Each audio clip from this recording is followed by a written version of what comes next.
Hey everybody, and welcome to another episode here at Bulletproof Selling. My name is Sean Rhodes, and I'm the Chief Sales Sergeant of Bulletproof Selling and author of the book Bulletproof Selling, a guide for systemizing sales on the battlefield of business. And here at Bulletproof Selling, we believe that hope is not a sales strategy. It doesn't work on the battlefield, and it doesn't work on the battlefield of business either. So every single week for a few years now, we've been bringing on some pretty high-powered guests, folks that have been Hall of Fame speakers, best-selling authors, folks that have worked with some of the top brands in America and have been on the front lines to help salespeople and their leaders remove hope from how they sell and how they serve. And out of every one of these shows, we build a sales system that you can use to solve the problem that our guest brings to us, no matter the size of your team or the size of your goals.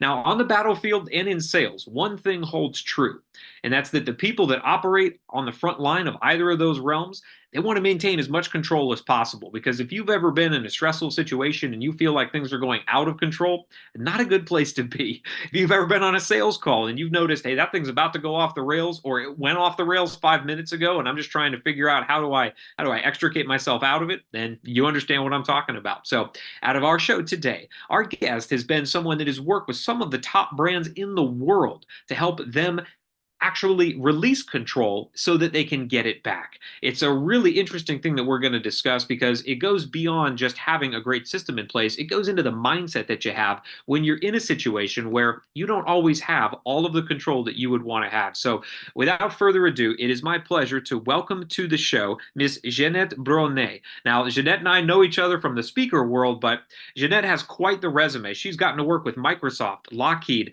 IBM, a host of other organizations as I'm going to get this job title right, a culture strategist, a global keynote speaker in order to help them better serve and better sell. So Jeanette, welcome to Bulletproof Selling. Thank you so much for having me. I'm excited to see where our conversation will carry us today. So Jeanette is one of the more brilliant people that I've gotten to meet in my professional network. So I know that I'm going to learn just as much as she has to share with us today. But Jeanette, talk to us a little bit about how one becomes an expert in company culture. Talk to us a little bit about your background and how that factored into the work you get to do today. Looking back, you always see what makes sense, right? But at the time, it didn't. So back when I started my career in Denmark, we were actually doing culture and focusing on building a healthy culture and working together as teams already then.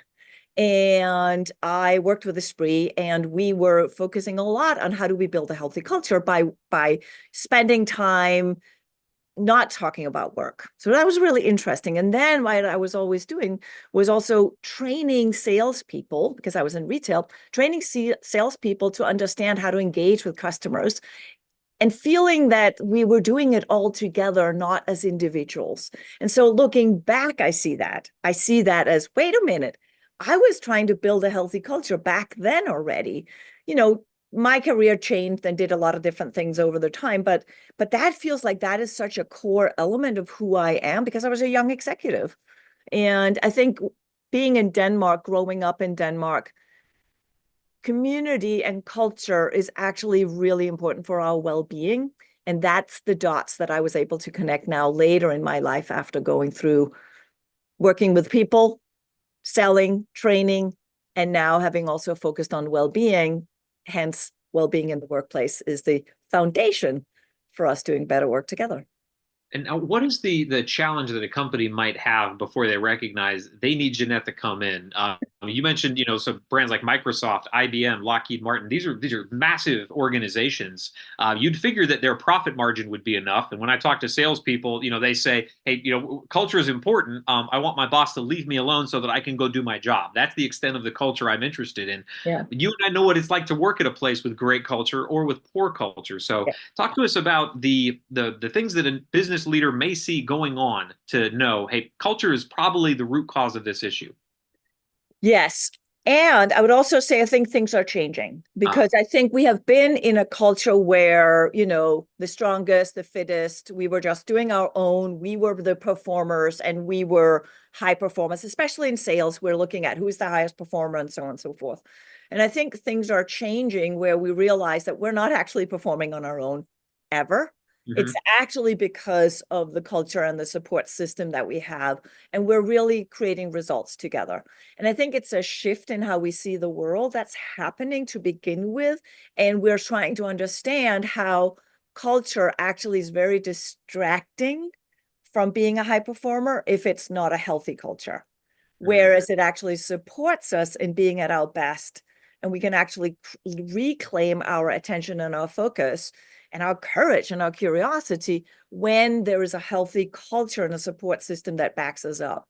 But it's also very much changing from a me perspective to a we win together perspective.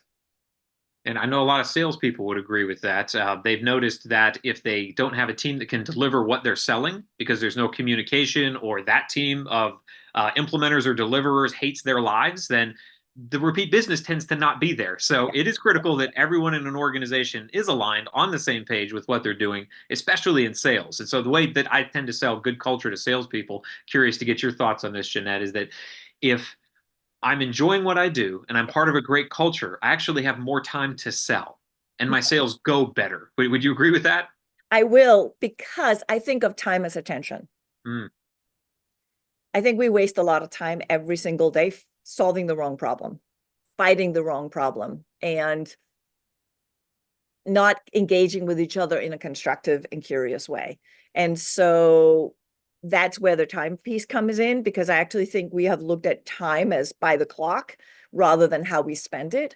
And especially in sales, I think we waste a lot of time solving the wrong problem when the real problem really is how do we engage with people?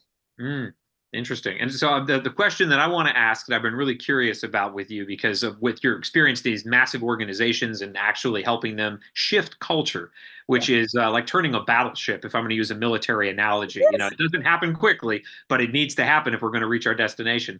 Yeah. Where do you see these salespeople you get to work with and their leaders relying on hope more than they should? Where does that Mm. happen? Mm. Yeah, I think we are looking at every day we start out and we're like, I hope today will go well. Mm, And that means we're putting the expectation and the um, sort of how we see the world on the outside circumstances. When what we really need to do is look at how will I navigate whatever comes my way, so that that becomes our personal confidence, and which goes back to, can I pause for a moment here, stay curious, access the best of my human skills? Can I navigate whatever comes my way? That's one part of it, right? And the other part of it is that there's so much shift, uncertainty, and disruption going on all the time that if we are fixed on it has to be this way, or we're trying to control the circumstances, we will be a lot more anxious and we will rely on hope versus relying on our own skills to navigate and solve problems, which gives us a lot more of that sort of confidence and certainty and clarity that I tend to, and you tend to focus on in terms of how do we evolve and cultivate that as a human being. It seems almost counterintuitive, and that the more I try to control something, the Yeah. more hope is really entering the picture for me, because we're dealing with people that can't be controlled by definition. Yep. I can only align with you, I can only develop a relationship, but I cannot Yep. control you. I can't make you buy. Yep. So, a salesperson, and I've fallen down this path as well, the more structure I try to put in place, there is a point where structure becomes counterintuitive and it actually doesn't do well for the sale. So, Right. I'd be curious then, if I'm in sales and I notice that either I'm showing up every day thinking I'm just going to control every aspect of this, I'm a type A personality, I'm going to exert my control and my will in every conversation. What are some of the symptoms that I may start seeing that let me know that's not really working for me? And Mm. obviously, you mentioned anxiety being one of the main ones. What Yeah. other things might show up? Yeah, I think we can feel the stress in our bodies. We're actually not focusing as well. We're distracted by thoughts that are over here because we're trying to control the situation that's not actually in front of us, which is the one we were trying to prepare for, which is in the back of our head, but we're actually not prepared to face whatever is this conversation. Like if we had rehearsed every single answer we were doing with each other, maybe that would work out, but it would be pretty boring conversation, right? Yeah. Versus actually seeing, well, where are some of these nuggets landing and how can we dive deeper into that? And I think a lot of times as salespeople, um, and leaders for that matter too, I think we're trying to control the situation by controlling the conversation versus being able to navigate the conversation because we really are able to pause and listen, and we trust ourselves enough to find the answer. And if we don't have the answer, my answer is ask more questions. Ask more questions. Yep.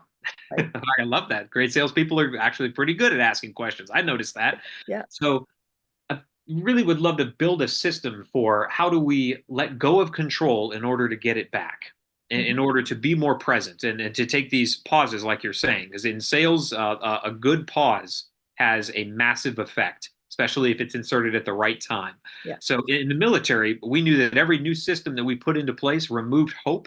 And the funny thing is, the people think of the military, and obviously I talk about this every week, as being full of systems. Yeah. The systems were there to give you the freedom to go off script, Yeah. because we also had a saying that no plan survives contact with the enemy. So we knew as much of a plan as we had, it was going to change, but it didn't mean that we could absolve ourselves from planning. We still had to have a great plan in place. Yeah. So with this system we're going to build, it's a little counterintuitive sounding because I'm going to use a system to allow me to release control. That's what we're going to build. Yes. And so in the military, we're big on acronyms. So I use this acronym here to trim hope away. We use the acronym TRIM, TRIM. Now the T in TRIM is the trigger. I need to know when to pull this off the shelf for me as a salesperson or as a leader. Yep. We're going to get into the steps of the system here in a second, but when do I know to execute this? When should it come up in front of me, Jeanette? Is it the beginning of the day? Is it the beginning of a quarter, weekly? How often should I pull this system off? Or what is the instance that might happen in my business or in my sales that lets me know I better start releasing control, pausing more in order to get this thing back on the rails? Yeah, I call it power pausing, and I actually think we should do it all the time. All the time. Okay. Right. I think we should pause before we respond. I think we should make sure that, well, actually, I don't like to say should. So I think it's most powerful when we pause before we dive in, so to speak. It also actually makes the human being that is across from us feel listened to when we allow a pause to land as they're finishing their sentence, instead of just jumping in and having the answer right away. We actually give ourselves a pause to be like, okay, what is the best way forward right now? And so I have a small, what I call power pausing, gap in time where we can pause, notice how we feel, notice how we think, and then ask, what do I need so that I can, whatever that is. And that is how we actually use a system to navigate whatever shows up. So I think of that as frameworks. I think of it as, structures and so on and so forth that allow us to use a framework to deal with whatever is there. And I think it comes a lot from being a sailor. I was sailing when I was a kid, and back to your battleship, moving that around, right? If there's a tanker, it takes a long time to turn around. It's really powerful. And we have always thought of resilience in that way. But I think of resilience as the sailboat that's constantly trimming the sail, constantly looking at the waves and the ocean and the wind and the current and each other. We have to work with each other. And if we're thinking of a system in that way as, well, we know we need to trim the sail, we need to adjust to these things, then there is the freedom and the certainty we can build within the system that we'll figure it out, because we have the system to figure it out rather than the system of response.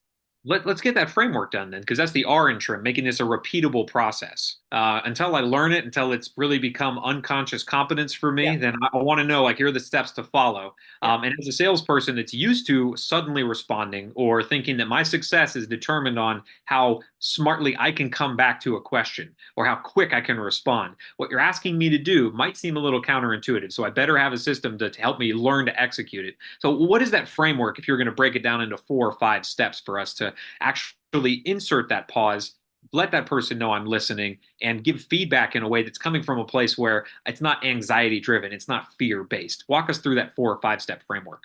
Yep. So the power pause is what always comes first. Take that extra breath. So I actually say before we pull the trigger, which is not really probably the right thing to say right now in this environment. But it is on this show, yes. But it is in this show, right? Because we're actually taking a pause before we step in, right? So we're taking a pause, but during that pause, we ask ourselves 4 questions. How am I thinking? Am I being curious or critical right now? And I call it, is my thoughts in the pothole of what's not working? Am I trying to catch somebody and saying in what they're doing wrong? Or am I trying to find out what are the opportunities and the possibilities here? And what are they actually, what is the person I'm listening to, what are they actually hoping to achieve, right? So I'm pausing on that and thinking, how are my thoughts working for me or against me right now? How am I feeling? Am I feeling a little anxious? Am I feeling a little impatient? Okay, what do I need so I can calm that? That's the third question, right? What do I need so that I can, for example, be calm, focused, more able to be present? And then we go to the E in expression. So I call that the care framework. C, self-communication. A, awareness. R, responsibility. What do I need right now so that I can, instead of wasting time wishing it was different, and there we are back in our thoughts again here, we're not listening to what the customer is actually saying. And then, well, how do I best express this, and how do I express it with empathy in such a way that we're both feeling empowered in this conversation? And that's the E of the care framework. So those are the 4 questions that I use in a power pause. You can also do the quick one, just, hey, how am I feeling in there? Okay, what do I need so I can like lean in with my presence here? So there's a really sort of synthesized version of it. And if essentially I think of that as a growth mindset. Mm-hmm. You No, know, it's everything you talked about. yeah, it's really sitting there and saying, well, how am I being present at my best, and how do I keep evolving as a human being, because I can pause and pay attention and actually use whatever situation is in front of me to keep improving how I engage. Now, you mentioned improve, so that actually moves us into the iron trim. In the military, we learned that we always had to improve our systems. If one became outdated, it was very dangerous. Yeah, And in sales, it's the same way. Thankfully, lives are not lost, but we could lose a lot of business. yeah. So, if I wanted to improve the way that I pause, that I take a time to just chill out in the conversation, ask myself, am I actually being critical here, or am I being curious with my questions? What am I going to do to improve that over time? Is it Mhm. a check in with myself? Is it longer pauses? What would you recommend I do to make sure I'm getting better at how I pause? Yeah, I always say practice when it's not crucial. Mm, And I think you would probably say that too, right? Because we fall back on our habits. Under stress, we fall back on our habits. And so, and I know you would say the same thing, right? That's what training is all about in the military as well. It's all about what's the core value that we have and how do we practice it. And so we want to use power pausing throughout the day before we start anything. mm. So, for example, I power paused before we came on here together, and I asked myself, "Hey, how am I feeling in there? And what do I need right now so I feel I can be completely present? Is there something I need to put away? Is there something I need to communicate so I don't have thoughts that are sort of hanging on something else while I should be having all my attention and presence right here?" And so that's a really good way to practice this throughout the day, whenever we start something, before we send an email, before we start a meeting, or even just practice it while we're drinking a sip of water where we tend to think of something else. And there's so many moments in our lives where we have been taught that to be effective, we need to be doing something all the time. But I actually think that the most effective we can be is pausing and be for a moment so that we can reset our attention before we re-engage, and therefore act with discernment and care. This is something that I think, as a salesperson, I know I struggle with on a daily basis because, again, it's a speed and an Yeah, activity based profession that we're in. yeah, But yet, if I look at great salespeople, and I get to study them just like you do, I notice that they have a presence. yeah. Even if they are speaking fast, even if they're excited and passionate about what they're communicating, they're still present. And that's something I don't get with a junior salesperson that's so focused on meeting their number or getting 100 calls in today or whatever that activity based goal is. Mm. It's very easy to lose presence if I'm focused on everything else outside of me instead of what's actually going on. And out of this, Jeanette, I think you would agree, the more present I am, the better results I'm going to get. And they may not be immediate, but they're going to be more long term Yeah. with happier career, better results with metrics, and all those things. And that's going to move us into the M in trim with this acronym. Because as a salesperson or as a leader, I want to make sure if my folks are taking the time to pause, I'll better be seeing results. And they may not be immediate, but that's what I want to learn from you. What do I need to measure here in order to know, am I doing better with this than I was before, where I was just running as fast as I possibly could toward my goals and I'm not taking pauses? Now I'm implementing your system. What am I measuring? Is it going to be the quality of conversations, throughput on my pipeline, overall sales? What would you recommend I measure to see, is this working? Hmm. The way to measure if a conversation is a good conversation is a tricky one because that's about the customer. And I think when you're bringing up junior salespeople versus more senior, I think junior salespeople are concerned about themselves, and this is not a judgment, but they're concerned about being good enough. Mm. The more senior we are, we're concerned about the customer feeling seen and heard and that we're solving their problem. And so one of the measurements is how happy are our customers? How many deals are we closing? But I also think the other one is how many mistakes are we preventing? Mm. Because I think a lot of mistakes are not being measured because we're so used to fixing problems that it just becomes another thing that we are being the firefighters that we're solving all day long.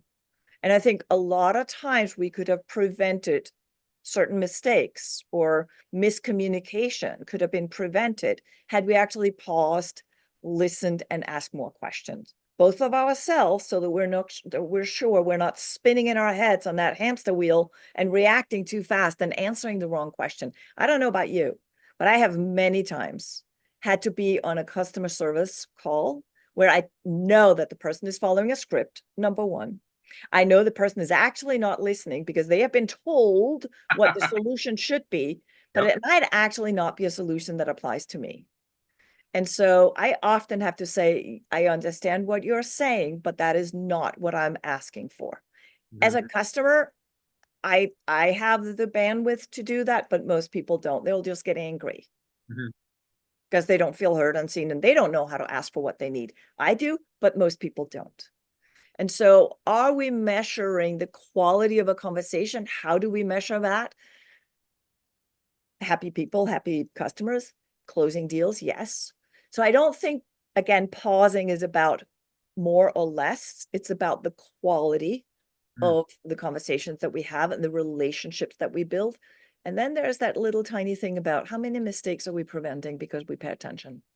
And that's something that it's good to do from both sides of the coin. I find at the end of a deal, let's say, to look at what are all the things that I did right.